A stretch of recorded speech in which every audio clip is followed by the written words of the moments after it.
Okay, welcome back to members of 121 Community Church in Grapevine, Texas, and our ongoing study on the novel by Reine, First Sons and Last Daughters. We're going to take a look at pages 137 to 157. Let's go to block 1 and get started. We begin with the struggle for appropriating atonement. Adler calls. He offers to take Peyton to Padre Island for a getaway. Bryce's competition final will not be for another week. Peyton reluctantly agrees, but she still has some reservation.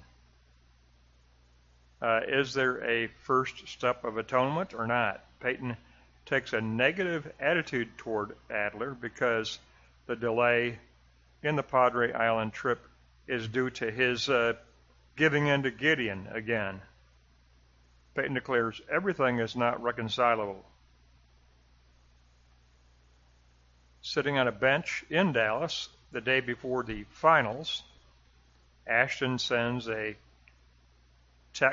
email to Peyton asking when she will be in Lake Tahoe. So he wants to meet up with her in Lake Tahoe. Bryce complains of her father's absence from her competitions. Adler's coming for the finals, but he was absent from round 1. And the worst thing is, he's bringing Gideon with him. This stress, Bryce says, she does not need.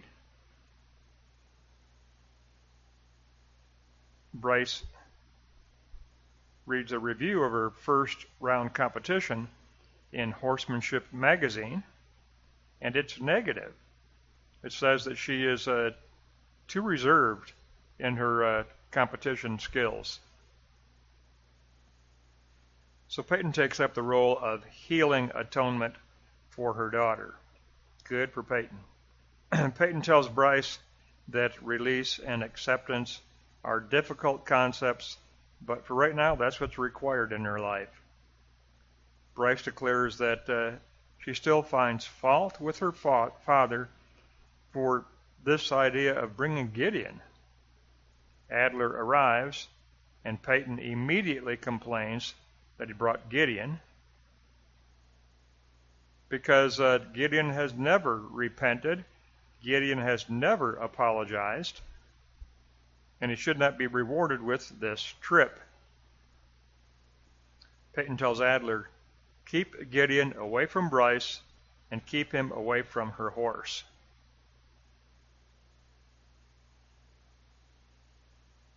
And Adler is actually addressed by Peyton to take a positive step, commit an act of atonement with your daughter.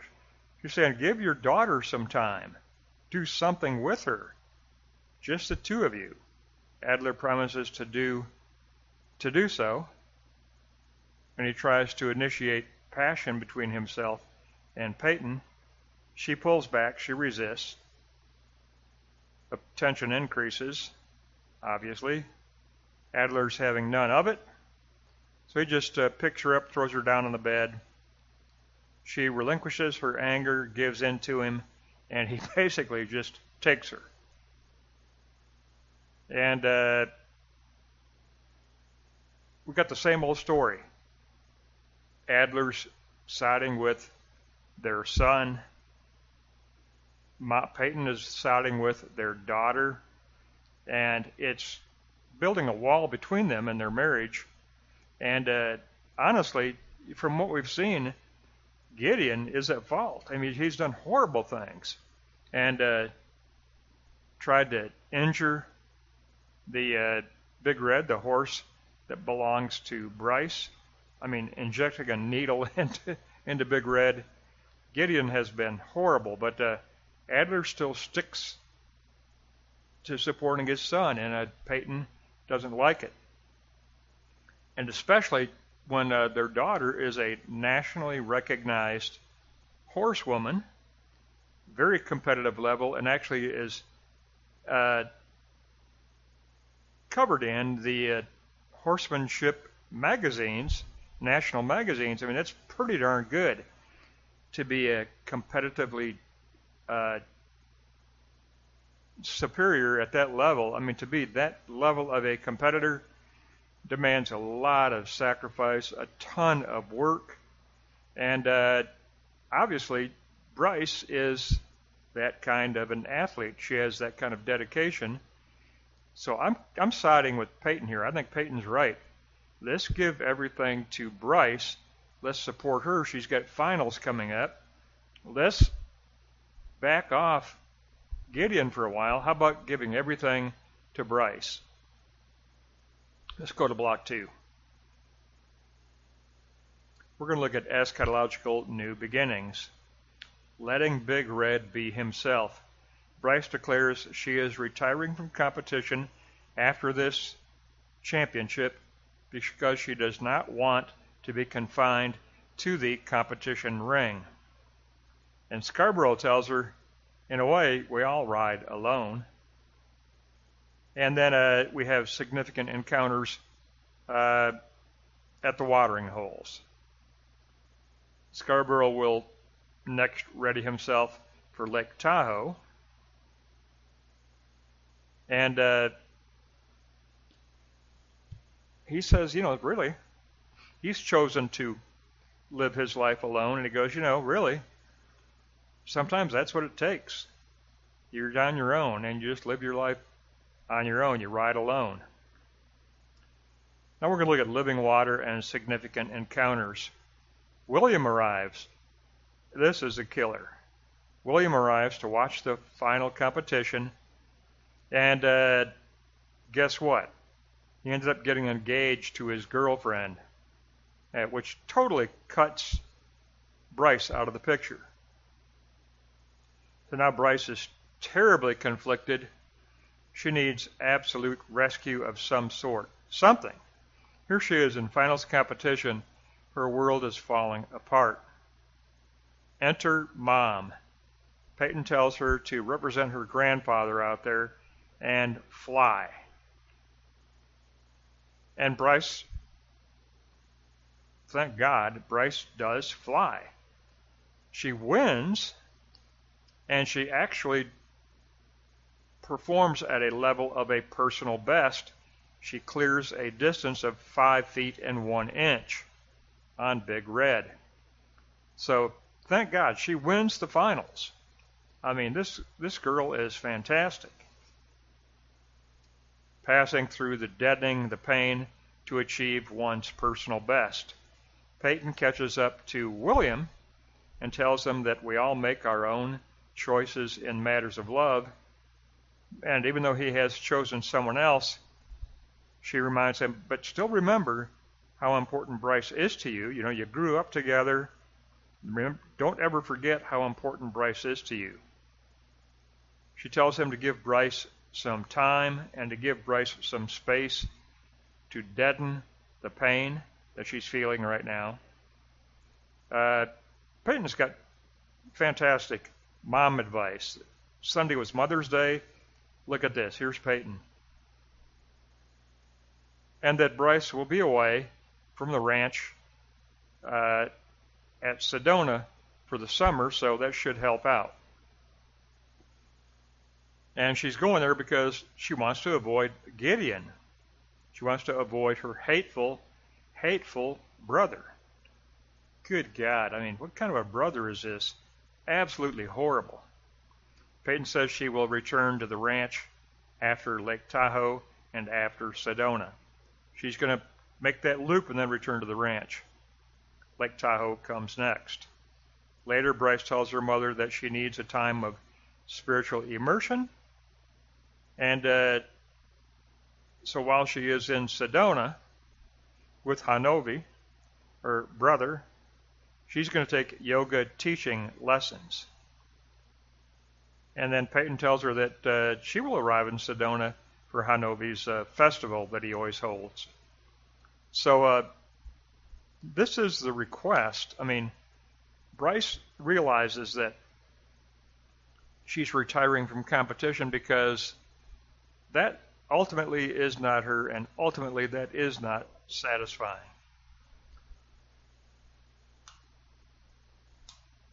And I love that about Bryce. There's something more to life than competing on horseback.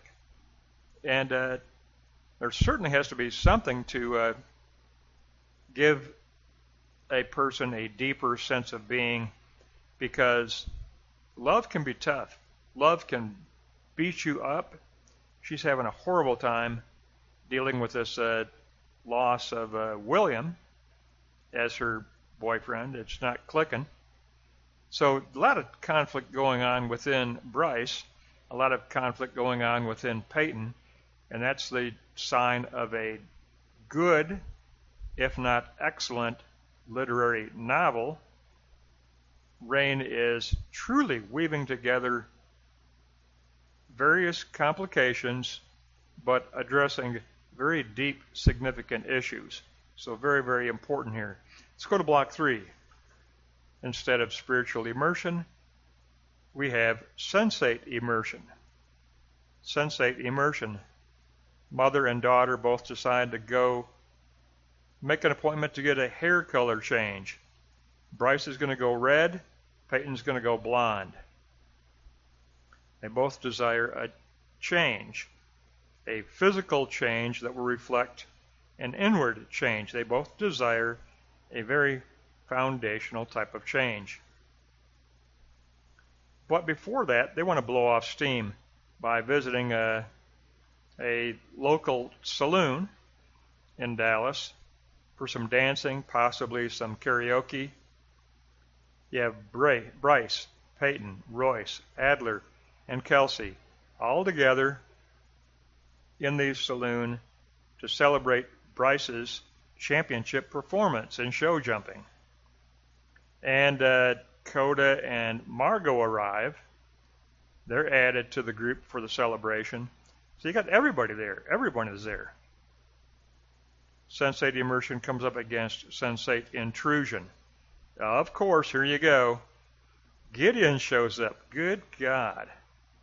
Margot gifts Bryce a pair of diamond earrings. That's nice of her to do that. And Gideon begins his true self. He begins by insulting people and creating a disturbance. Disgusting person.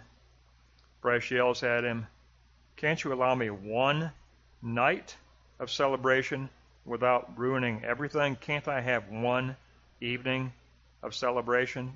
Can I have that at least?" Margot, Coda, and Bryce, they leave. They escape together. They're going to go elsewhere to celebrate. And why? Well, far away from Gideon, and far away from her father that she blames for bringing Gideon. He's failed to protect his own daughter. This is a critical time in her life. It's something she's trained for all of her life. National competition, national recognition, and her father is not there for her. I mean, it's terrible. It's horrible. And instead, he's rewarding Gideon. And what's Gideon do? Causes a disturbance, insults people. Horrible. Cannot support his sister, cannot love anyone, but he can't love his sister, can't love anyone. Complete failure. And but ultimately, Margot, Coda, and Bryce escape. They're going to go elsewhere for the rest of the evening, and so they just take off, just the three of them, and they just leave it that way. So it's a tense situation, and we know that the next stop is going to be Lake Tahoe, but for now, we've completed the finals. Bryce wins the championship, and our next stop in the novel is going to be Lake Tahoe. So that wraps up 137 to 157. Tremendous writing from Samar Reine. Excellent novelist. And we will pick up and continue the novel in our next lesson.